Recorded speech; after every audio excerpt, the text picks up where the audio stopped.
માનવી બાપ તું ભોગી એકને તો મારી એક ખાલી અગરબત્તીની માનતા રાખજે.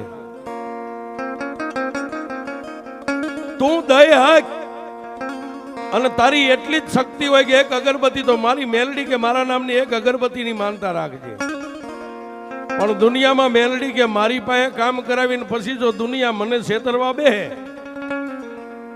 દુનિયાનો ચોર બની જાય, કદાચ સરકારનો ચોર બને, સરકાર માફ કરી દે, મેલડી કે મારો ચોર બને ને પછી મારું ગોતું જેના ઘરે પડે એ હાથ પેઢી સુધી જો ક્યાંય જડવા દઉં તો હું મેલડી નહીં.